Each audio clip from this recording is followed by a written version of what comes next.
C'est en arrivant du nord par la mer que l'on dispose d'une vue spectaculaire sur Porto Venere. Les falaises s'abaissent rapidement, de part et d'autre d'un petit rocher central, dominé par le clocher de l'église Saint-Pierre. Peu à peu, Porto Venere se dévoile à notre regard. Apparaît alors, sur le versant dominant la falaise, la forteresse construite par les Génois, portant le nom de Doria. Puis apparaît la petite passe située entre le continent et l'île de Palmaria.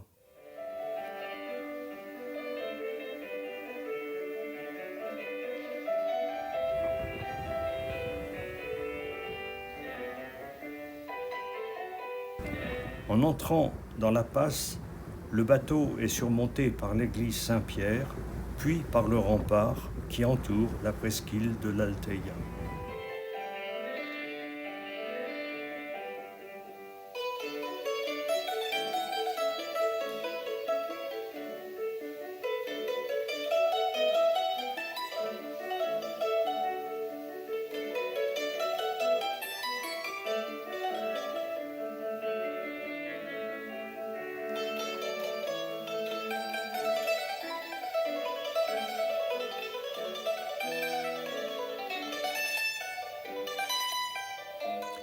C'est en contournant cette partie du rempart que l'on arrive enfin devant le village et devant son front de mer, composé d'un alignement de maisons-tours accolées les unes aux autres et formant une fortification continue.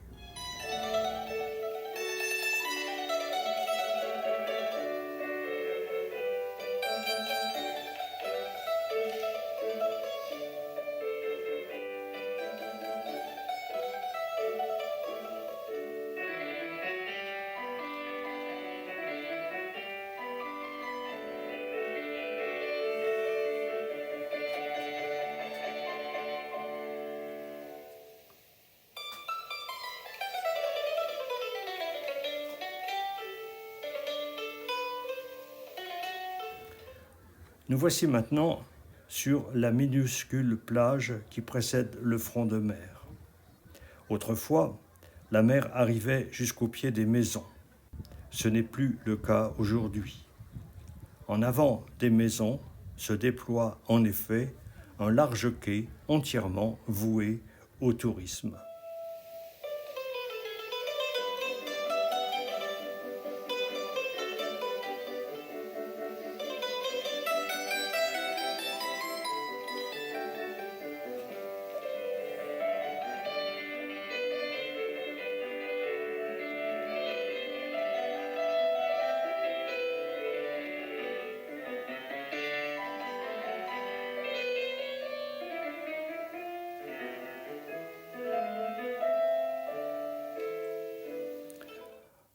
Entre quelques-unes de ces maisons s'ouvre un étroit passage évoquant une poterne. Il comporte un escalier qui mène à la rue principale située à mi-hauteur du versant. La rue principale est accessible par une porte fortifiée défendue par une haute tour.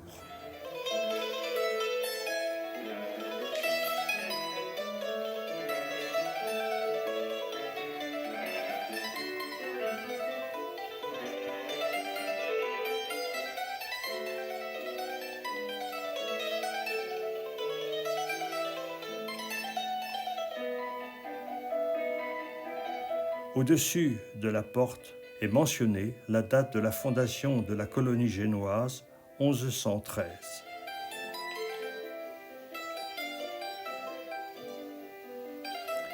L'arrière de la porte comporte une niche figurant en son centre une peinture de la Vierge.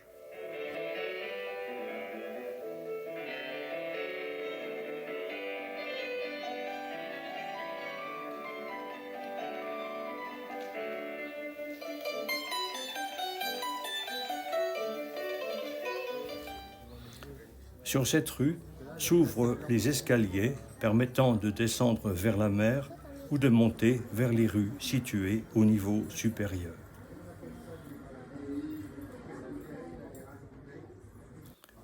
Ainsi, à l'arrière de la fontaine des Lions, s'élève un mur en haut duquel se trouve une rue située plus haut sur le versant. Nous empruntons ensuite un lacis de ruelles en pente pour accéder à l'église San Lorenzo, située à mi-hauteur entre le village et le château.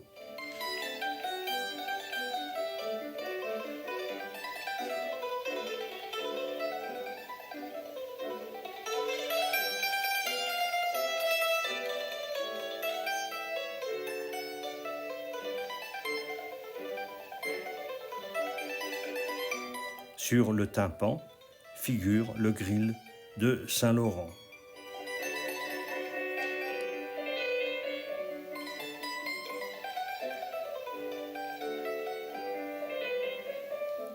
L'église associe deux styles. La nef et les bas-côtés sont de style roman. Par contre, le chœur a été reconstruit à l'époque baroque.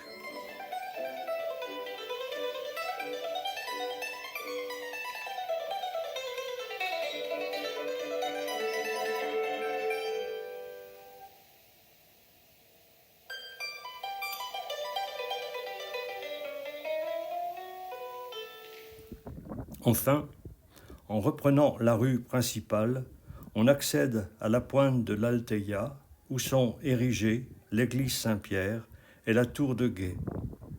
L'esplanade qui les précède devait porter le Castrum Vetus, démoli après le bombardement de 1494.